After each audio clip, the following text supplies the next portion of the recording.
Welcome back to Joy Recaps, Movies Stories Recapped here. Today, I'm going to recap an American lovely inspirational message-based film called Yes Men. Spoilers ahead. Watch out and take care. This story revolves around the character Carl Allen, who works as a bank loan officer. When it comes to his personal life, he is completely alone. He is depressed as a result of his life, and he and his wife are divorced. Otherwise, he is antisocial and avoids social situations, preferring to be alone. Carl is once shopping in a DVD store when his friend calls and says, "We had a dinner plan. You didn't respond to the message." Carl claims that I am attending an important meeting, and I'm working on a crucial document. But his friend advises him not to exaggerate the situation. "I see you in the DVD store. Let's go." Without further ado, Carl was reluctant to go, but he needed to go to dinner with his friends because he had been caught. Carl also runs into his ex-wife here. His wife is actually with her new partner. Carl shows aversion to confronting reality. Carl's lack of confidence is the reason for this. He avoids meeting everyone. He can't seem to find any charm in his life. Carl Allen returns to his office the following day. His senior boss informs him that there was a promotion discussion in the office. "Unfortunately, you blew the opportunity." Carl responds, "It's fine. It is happening in my life in particular." Carl is completely disappointed and depressed,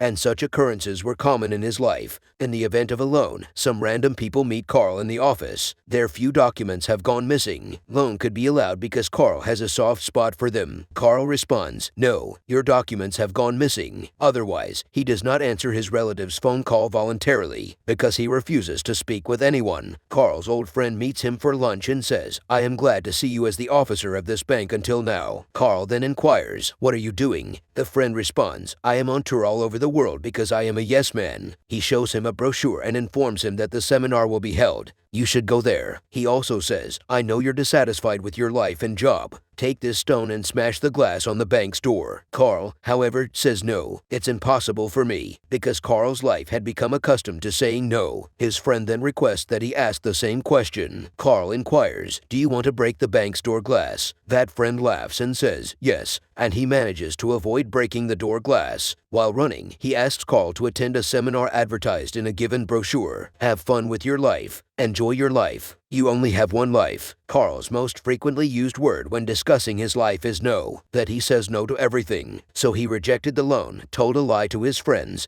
and used the word no a lot. Carl, on the other hand, is still haunted by his ex-wife. "I miss you," he says to his wife. However, his ex-wife informs him, "I am going outside with my partner," and Carl smiles and says, "You should go, it's your life," and the call has been terminated. We also notice that he avoids attending his close friend's engagement ceremony. His friend tells him that nothing will change unless he changes himself, and "I will never contact you again." That friend leaves after becoming enraged by Carl. Carl believes that attending that seminar is not a problem, and the seminar's reaches. Yes, Seminar is the name of this seminar. He also runs into the same friend who handed him the brochure before Carl's bank. Now we see the motivational speaker, who inquires about the first visitor to this seminar. Carl's friend says, "He's my friend and the first visitor," gesticulating. With this knowledge, a motivational speaker tells Carl, come on up to the stage." However, Carl says no, thank you very much. "I'm fine right here." "What did you say?" "No," says a motivational speaker. Nobody says no here. The audience starts yelling at Carl, "No man, no man, no man." According to a motivational speaker, "If you do not come to me, I will come to you." And he rushes over to Carl while running. Seeing this, he tells him that he has strayed in his life. "You have no friend or companion when you are alone." Carl responds, "My life is very difficult.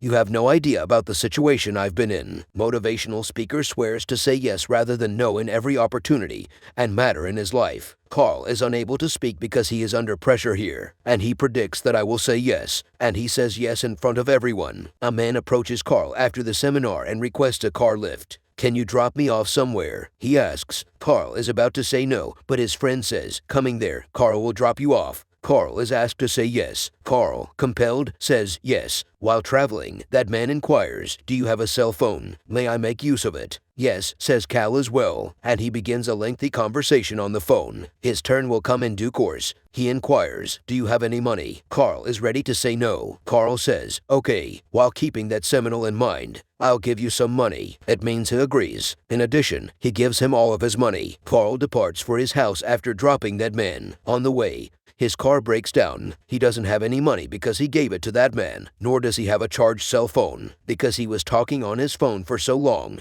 His phone's battery is dead. Carl makes his way to the nearest gas station. He is also filling an empty can with petrol while swiping his credit card so that he can go to his car, fill it up with gas, and drive home. A girl arrives at the gas station and takes a picture of Carl sitting on his bike. "Your car's gasoline may have run out," she says, smiling. "If you prefer, I can drive you to your car." "Yes," Carl says, and he gets close to his car while riding her bike. Allison is the name of this girl. She learns more by asking, "Are you okay?" Carl murmurs that "I'm fine. I simply require your company." He does not speak out loud, but Allison hears him and embraces him before leaving. Carl is overjoyed to see it. All of this occurred as a result of the word yes, because it never would have happened if I hadn't lifted that beggar. I also did not meet this girl. Carl has decided to say yes to everything. He is still thinking about all of this when he receives a phone call. It is a holiday on Saturday, but his boss inquires, "Can you come to the office?" "Yes," Carl responds. He enters his office. When a woman arrives, she declares, "I run my cake-making business, and I require a loan to expand my business." Their bank, on the other hand, does not make small loans. Carl, on the other hand, has decided to say yes to everything while avoiding the word no. Hearing that lady, he agrees to lend her money. Otherwise, he goes out with his friends. He informs them that he has brought about change in his life. "Now I say yes to everything, and I can tell a big difference." Taking advantage of the situation, his friend calls the waitress, who is in a good mood. "Don't stop bringing food and drink here," he says, "because Carl will foot the bill." "Carl, will you pay the bill?" "Yes," Carl responds. Carl drinks heavily here, and he sings and dances intoxicatedly. He's never had so much fun in his life as he is right now. The next morning, her elderly neighbor approaches him and asks, "Will you repair my house's shelf?" While repairing an old lady's house shelf, she begins to physically harass Carl. Carl says, "No, no." Carl then bolts outside. When he gets outside, he has fallen down the stairs and is slightly injured, and a nearby dog is about to bite him. Carl believes that everything was fine when I said yes, and because I said no, I was going to have a bone fracture, and there was a dog on the verge of biting me. He intends to say yes to every request. Carl is now a different person with a different life. He says no for no reason. He is learning the Korean language, playing the guitar, and flying planes. Carl previously had a strained relationship with his boss, which has since improved. Carl, as a loan officer, makes loans to aspiring borrowers. It makes no difference whether the loan is small or large. He never says no to anyone. Carl's services have been well received by all. This is why so many people borrow money from Carl when he comes to visit. On his way to his house one day, he meets a man who used to stand there on a regular basis. Carl was always saying, "No, that man said I had a bar. You must go there. You'll like it." Carl used to say no, but after seeing his brochure, he says, "I will most certainly come to your bar. You're doing an excellent job." Carl visits that bar at night and runs into Allison. She is the same girl who had lifted him in affection. Allison is essentially the singer in this bar. She sits down and approaches Carl after displaying her performance. She inquires, "Are you pursuing me?" Carl responds, "I am unable to do so." Then they both go for a walk. While walking, she explains, "I sing in this bar as a part-time job. In addition, I teach photography classes during the day. It would be my pleasure if you could pay me a visit at any time." "Yes," Carl says to her, "I will undoubtedly attend." Carl receives a phone call from a friend late at night. He extends an invitation to him to a party. Carl goes to the party despite the fact that it is late at night. He spends and enjoys himself while there, and he also attends his friend Allison's photography class the following morning. After meeting her there, he joins her practices, goes on a trip, and also becomes a photographer with them. Carl's life has been completely transformed, and the reason for these modifications is the use of the word yes. Carl's life will now include a smile. Allison enjoys the same things that his nature does, smiling and having a good time. Because of these events, they become good friends. Carl and Allison go on a bike ride the next night and have a great time. However, Carl is currently riding his bike. They then relocate to a large stadium. They both spend a lot of time here. They begin to like each other. The following day, we notice a line of loners. Carl's superior officer arrives and says, "Come into the office. There is an urgent meeting." Carl believes that his job is now in jeopardy, but the senior officer congratulates him and says, "Bravo." As he travels there, he claims that our bank has never approved a small loan before. However, your actions increase the number of customers. As a result, our bank is profitable, and all of these borrowers make their payments on time. It is advantageous to our bank. Otherwise, Carl is promoted by the senior officer with a salary increase. Carl is overjoyed. Carl's personality has absorbed a lot of positive energy, so wherever he goes, He cheers everyone. We see a suicidal person outside the window once, but Carl sings a motivational song after approaching him. That man does not commit suicide after hearing this song. In this way, he also saves that person's life. Carl and Allison are planning a vacation. Carl's ex-wife arrives while they are at the airport for this purpose. She claims that we saw you on TV when you saved that man's life. You did an excellent job. Carl responds, it was nothing out of the ordinary. Carl's ex-wife is surprised to see it due to Carl's recent changes. How much is he smiling? How is he transformed into a cheerful and upbeat individual? She inquires, why are you here? I'm waiting for my friend. He says. She inquires, where are you going? He responds, I'm not sure. We'll decide where to go after she arrives. Allison arrives shortly after, and they both proceed to the ticket counter. They inform the ticket officer that we require the ticket for the first flight, regardless of where it is flying. The first flight will be to Nebraska. Both of them fly to Nebraska, where they begin photography while having fun. Carl's optimism, sense of humor, and manner of speech leave Allison speechless, and her liking grows stronger than ever. She says to Carl, why shouldn't we buy a house and relocate there? Carl enjoys hearing it because his life is also lonely, as he lives alone. He agrees. They are selling plane tickets to return to America. Meanwhile, 2 customs officers arrive and inform you that you have a query. Carl is taken to a cell and asked if he has a grudge against America. Carl responds, no, it's not true. Otherwise, customs officers reveal their mistrust of him. You recently learned to fly an airplane.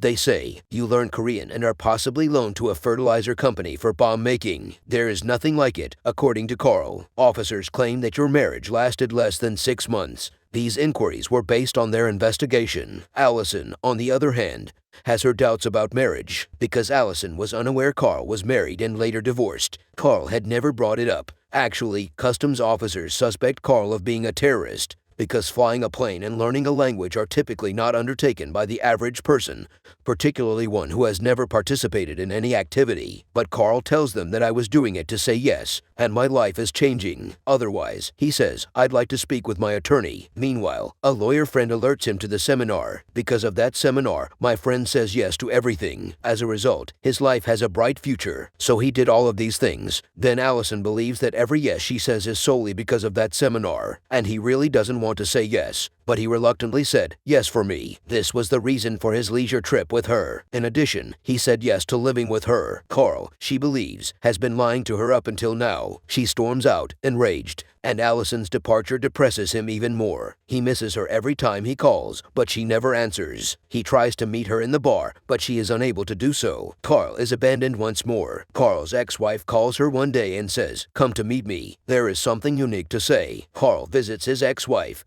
who informs him that he and his partner have broken up. And I don't want to see her again. I'm starting to like you again. I want to live my life with you again. Carl, on the other hand, refuses her because he is in some way in love with Allison. From there, he departs. He has rejected his wife. While hallucinating, he believes that bad things have begun to happen in his life, and so it will go on. In his depression, he visits the same motivational speaker who inspired him to say yes. Carl hides himself in the back seat of an unknown motivational speaker's car. Carl appears from the back seat of the car ahead of him and says, don't be afraid. Carl here. However, the motivational speaker loses control of the vehicle and collides with another vehicle out of fear. It means that an accident has occurred, and both are in the hospital as a result of the accident. Carl, now awake, informs the motivational speaker that you must change your rule of saying yes to everything. According to a motivational speaker, there is no such rule. I said it to you because you refused to listen to me. It is not necessary to say yes to every request. When your heart says yes, you must say yes. Carl says, you got the point now, don't you? Then he asks his friend for the time. It's Allison's photography class this time, and Carl appears to Allison immediately after leaving the hospital. Meeting Allison, he says, my said word yes for you was always from the core of my heart until today. Except for one thing, I always told you the truth.